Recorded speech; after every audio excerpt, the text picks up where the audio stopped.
तो स्टूडेंट, आज हम देखेंगे कि कक्षा 12वीं का फिजिक्स का सिलेबस, भौतिक शास्त्र का सिलेबस कोविड-19 संक्रमण के कारण 2020-21 में कितना कम किया है।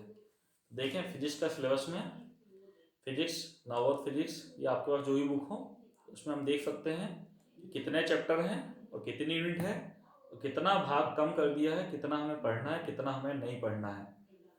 तो देखें, कोविड-19 संक्रमण के कारण कम किया गया पाठ्यक्रम। विषय किसका बता रहा हूँ मैं आपको, भौतिक शास्त्र एवं फिजिक्स का बता रहा हूँ। और एमपी बोर्ड के द्वारा कम किया गया है कक्षा 12वीं का।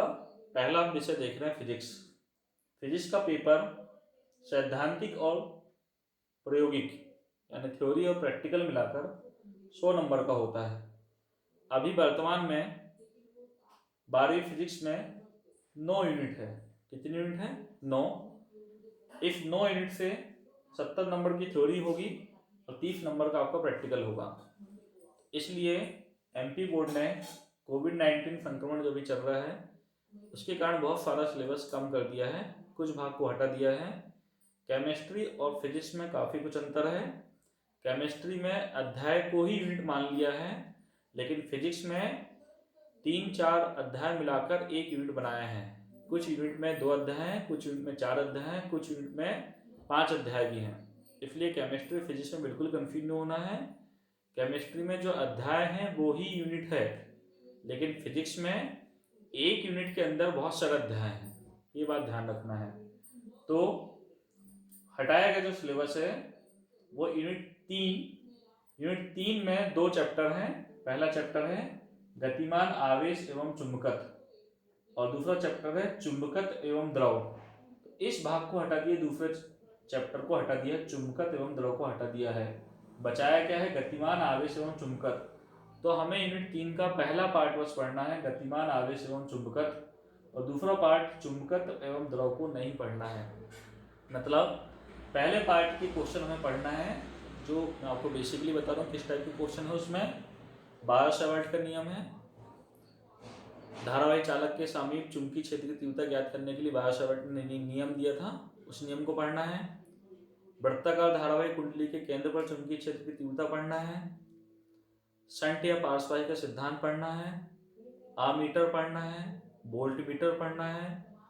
धारामापी का आमीटर में परिवर्तन या रूपांतरण पढ़ना है। धारामापी का वोल्टमीटर में परिवर्तन पढ़ना है। और विद्युत बल चुंबकीय बल में अंतर पढ़ना है। 2 समांतर धारावाही चालकों के बीच लगने वाला बल का व्यंजक पढ़ना है। लॉरेंज बल पढ़ना है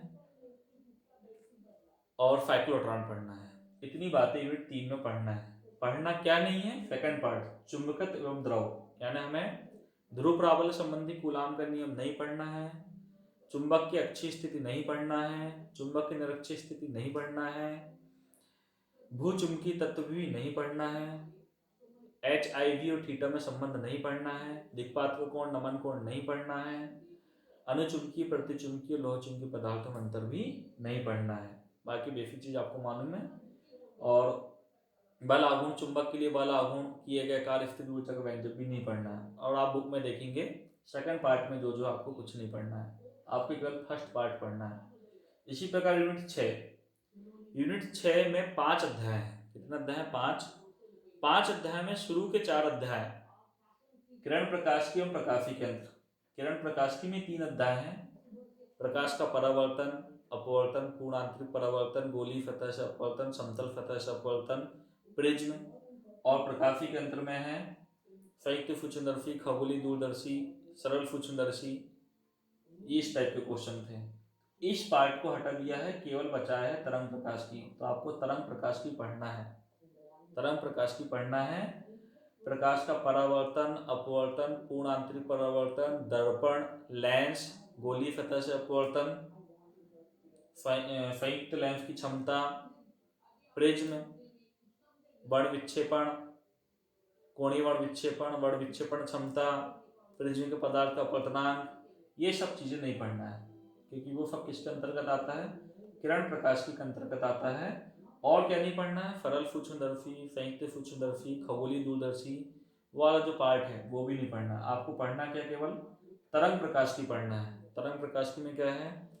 हाइगन का तरंग सिद्धांत पढ़ना है, ब्रूस्टर का नियम पढ़ना है, ध्रुवण कोण पढ़ना है, पोलराइड पढ़ना है, व्यतिकरण क्या है, स्थायी व्यतिकरण प्राप्त करने की शर्तें पढ़ना है, यंग का द्विफ्लूइड प्रयोग पढ़ना है, व्यतिकरण विवर्तन में अंतर भी पढ़ना है, कला संबंध स्त्रोत पढ़ना है, तरंगाग्र पढ़ना है। ये सब चीज़ें तरंग प्रकाशिकी में है, आपको नॉलेज होगा, आपने पढ़ लिया सिलेबस। तो इतनी चीज तरंग प्रकाशिकी में पढ़ना है, मतलब यूनिट 6 में के शुरू के 4 पार्ट हटा दिया है, तो लास्ट पार्ट बचाया है तरंग प्रकाशिकी। क्या पढ़ना है क्या नहीं पढ़ना मैंने अभी डिटेल आपको बता दिया हूँ। इसी प्रकार यूनिट 8 में भी 2 चैप्टर हैं, पहला चैप्टर है परमाणु, दूसरा चैप्टर नाभिक। तो फिर नाभिक को हटा दिया है, नाभिक को हटा दिया है, बचाया क्या, केवल परमाणु, केवल क्या बचा है, परमाणु। यानी आपको परमाणु के 2-3 प्रयोग है, रदरफोर्ड का परमाणु मॉडल है, फिर उसके बाद बोर का परमाणु मॉडल है, उनकी कमियां हैं, रदरफोर्ड के परमाणु मॉडल की कमियां हैं। इस टाइप के क्वेश्चन परमाणु में जो भी क्वेश्चन है, यूनिट 8 में 2 पार्ट है, तो पहला पार्ट आपको पढ़ना है, सेकंड पार्ट आपको नहीं पढ़ना है। इसके अलावा जो हटाया वो बताया मैंने, इसके अलावा आपको यूनिट 1 से लेकर 4 तक पूरा पढ़ना है, 1 से लेकर 5 तक पूरा पढ़ना है। 1 से लेकर 5 तक में यूनिट 3 का सेकंड पार्ट नहीं पढ़ना है, 1 से लेकर 5 तक यूनिट पूरी पढ़ना है, यूनिट 3 का सेकंड पार्ट नहीं पढ़ना है, 5 पूरी पढ़ना है, 6 का लास्ट वाला पार्ट नहीं पढ़ना, यूनिट 6 का लास्ट वाला पार्ट अपने को नहीं पढ़ना है, ठीक है। इसका 5वां पार्ट हमको, इस यूनिट 3 का सेकंड पार्ट नहीं पढ़ना है, यूनिट 6 का 5वां पार्ट नहीं पढ़ना है, और यूनिट 8 का भी हमें सेकंड पार्ट नहीं पढ़ना है। बाकी यूनिट 9 पूरी पढ़ना है, यूनिट 9 भी पूरी पढ़ना है। जो हटाया वो बताए हैं, बाकी जो नहीं बताया है वो पूरा आएगा आपको। प्रैक्टिकल में कुछ प्रैक्टिकल हटा दिया है, जो बहुत पहले 12 से 13 प्रैक्टिकल होते थे और 5-6 प्रोजेक्ट होते थे। अब आपको केवल 3 से 4 प्रैक्टिकल करना है, प्रकाश वाले पूरे प्रैक्टिकल हटा दिया है, 3 से 4 प्रैक्टिकल करना है और 1 प्रोजेक्ट करना है बस। तो प्रैक्टिकल कितने नंबर का है, 30 नंबर का है, और थ्योरी कितने नंबर की है, सैद्धांतिक 70 नंबर की। ऐसा कुल 100 नंबर का फिजिक्स का पेपर होगा। कोई डाउट हो तो पूछें या चैट बॉक्स में मैसेज करें। बाकी मैथ्स का जो सिलेबस है वो हम नेक्स्ट वीडियो में बताएंगे आपको।